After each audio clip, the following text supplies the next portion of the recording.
Bom dia, pessoal. A nossa aula de hoje não será uma aula, esse vídeo é um vídeo mais instrutivo, porque haverão outros vídeos disponibilizados aí no AVA. Mas apenas para orientar vocês, mais ou menos, como será o nosso percurso durante a trilha 2, que se chama Demanda Extrínseca, baseado no texto de Velek e Austin Warren. Bom, essa parte do curso, ela tem a ver com a questão do acesso extrínseco ao estudo da literatura. E ela está dividida em três partes, que é literatura e outras artes, literatura e sociedade e literatura e valor. Tá? Ah, não obstante essas três partes, nós vamos nos concentrar, sobretudo, no tema literatura e valor. Os textos de Vélez, literatura e outras artes, e literatura e sociedade estão também disponibilizados. Aconselho que vocês leiam. Mas a trilha 2 vai enfatizar mais a questão do valor literário.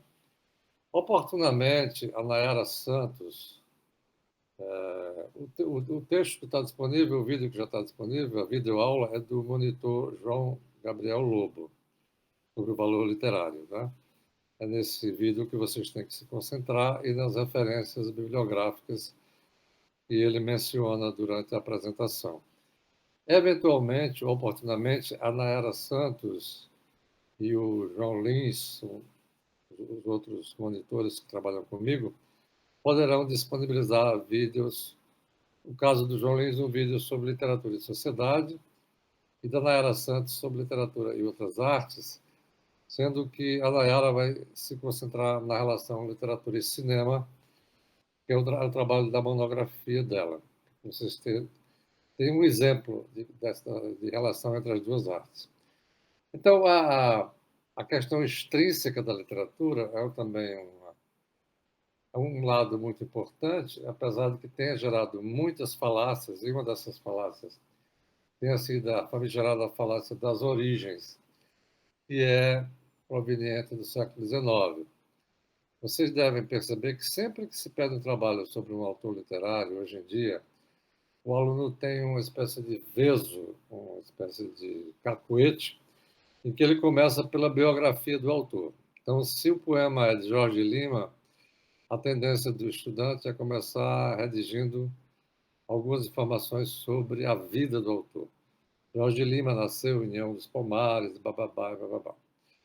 É a hipótese de que é possível explicar as obras literárias a partir das circunstâncias em que elas nasceram. E uma das circunstâncias é exatamente o seu criador, o autor. Né? A obra como produto de um criador individual. Isso demandaria outras relações além da literatura, sociedade, literatura e outras artes. A literatura e a biografia, por exemplo, é um dos capítulos dessa parte da demanda extrínseca, mas nós não teremos tempo de estudar cada uma dessas dimensões, tá? Então, o que o Vélez e o Warren colocam em relação a essa questão do acesso extrínseco aos estudos literários é que há dois tipos de teóricos. Os teóricos que são defensores radicais dessa explicação, desse tipo de estudo, que baseiam basicamente os estudos literários a partir das externalidades à obra, no caso a biografia, a sociedade, o criador, né, o conhecimento das circunstâncias. Tudo isso muito decorrente do século XIX, quando reinou a ciência histórica. Então, há uma espécie de excesso de historicismo nesse tipo de abordagem. E há um outro tipo de teórico que é mais moderado, que é menos radical e que não acredita piamente, totalmente nessa relação causal entre a circunstância, a sociedade, o meio e o resultado da obra. A obra como decorrente de uma situação histórica, política, social, ou mesmo individual e biográfica, e aí procura enquadrar a obra numa espécie de totalidade, mostrando que ah, é manifestamente impossível explicar a obra literária como um efeito de causa externa, e aí problematiza essa relação, tá? Entre obra e suas circunstâncias, a obra e sua história. O crítico Roland Barthes chega até mesmo a falar, que é um dos defensores mais desses moderados, e chega até a radicalizar, dizendo que o escritor ele chega a escrever contra a sua própria época, contra a sua própria história, né? A literatura nasce de uma oposição às próprias circunstâncias. Há um famoso economista citado por, por Austin Warren Rendevelle, conhecido porque é o pai do neoliberalismo, liberalismo econômico, John Maynard Keynes, que era um homem muito culto, de uma vasta cultura literária. Ele chegava a dizer que Shakespeare só surgiu graças a um período de florescimento econômico, político e social da Inglaterra, como se os grandes autores dependessem de um florescimento de um determinado período histórico nacional. E não é bem assim, uma vez que a própria história prova que há muitas obras criadas por artistas que viveram uma vida extremamente opressiva e num período também muito difícil da história das suas nações, do seu local de nascimento, da sua vida pessoal, etc.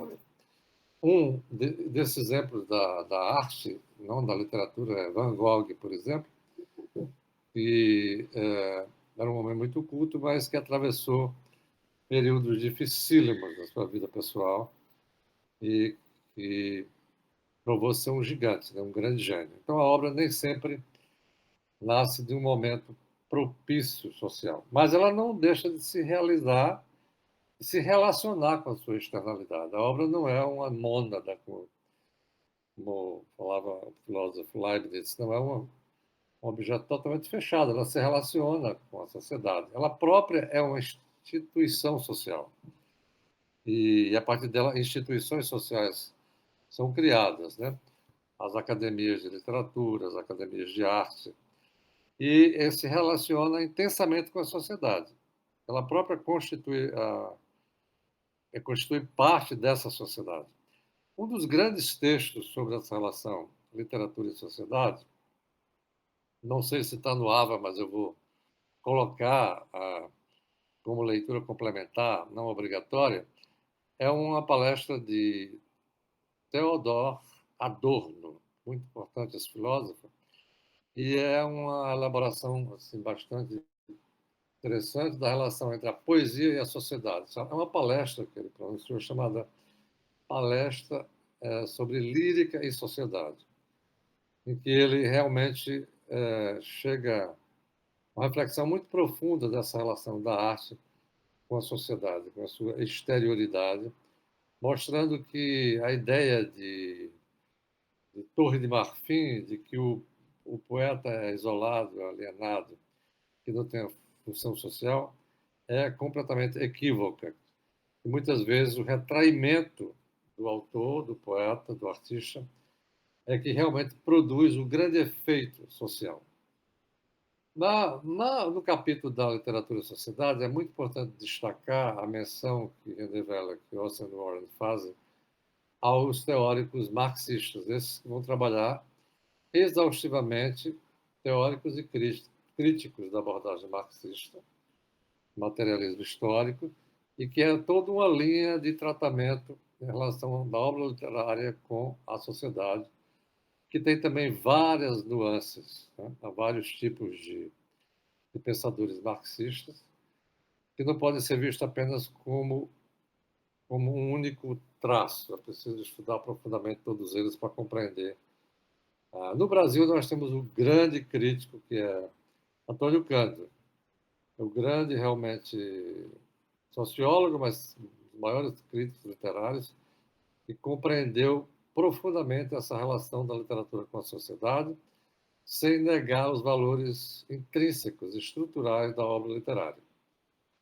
No que diz respeito à literatura e outras artes, os dois autores norte-americanos, Nevera Cross e Warren, fazem realmente um apanhado bastante genérico, citando exemplos de poetas que basearam suas criações em quadros, em pinturas famosas, e também de pintores que se inspiraram em poetas, ou de músicos que se inspiraram em escritores, e de escritores que tiveram seus poemas musicados. Ele faz realmente um vasto percurso, sobretudo pelo cânone europeu, dessa relação entabulada, entravada, encetada entre a literatura e as demais séries artísticas. É claro que ele dá um destaque às artes plásticas, à pintura, à literatura em relação com a pintura e a literatura em relação com a música. O que eu gostaria que vocês prestassem atenção na leitura desses dois textos seria, no caso da relação as outras artes, as demais artes, a afirmação, a asserção de Rendevela e Orson Welles de que eles não veem nenhum problema teórico específico no fato dos poetas tomarem como exemplo pinturas, quadros, para a inspiração de seus poemas ou vice-versa. É muito estranho que o teórico já comece a tratar de um problema dizendo que não vê problema nenhum. Então, eu gostaria que vocês refletissem sobre essa afirmativa feita nesse capítulo, para ver até que ponto, de fato, o capítulo de Vela aprofunda criticamente essa relação da literatura com as outras artes. No Brasil, nós temos um exemplo muito concreto, que é a MPB, que ele ficou configurado, né, conhecido como Música Popular Brasileira. Nós temos assim, o grande poeta, fundador, não, um dos fundadores dessa MPB é o poeta Vinícius de Moraes. E vários autores que são igualmente poetas, cantores e músicos, como Caetano Veloso, Milton Nascimento, Chico Buarque, o nosso poeta e cantor e compositor Djavan, em que eles combinam a música com a letra, com a lírica. Né? Então, esse é um momento de relação que no Brasil funciona como uma espécie de série artística quase que separada, diferente da lírica, que é puramente letra, e ao mesmo tempo diferente da música, que é puro som, que é pura música. Bom, o valor literário eu vou deixar por conta do monitor João Gabriel Lobo, que ele fez uma videoaula completa, e tem o texto de Rabelais, que é um conto muito curto, quero que vocês leiam esse conto, para que a gente possa debater um pouco sobre ele na próxima aula síncrona. É um conto engraçado, né, desse sujeito que tenta se aproveitar do vendedor de churrasco para comer o sanduíche, e para que a gente possa discutir a questão do valor em termos gerais, a questão do status do valor, do ponto de vista semiótico, inclusive.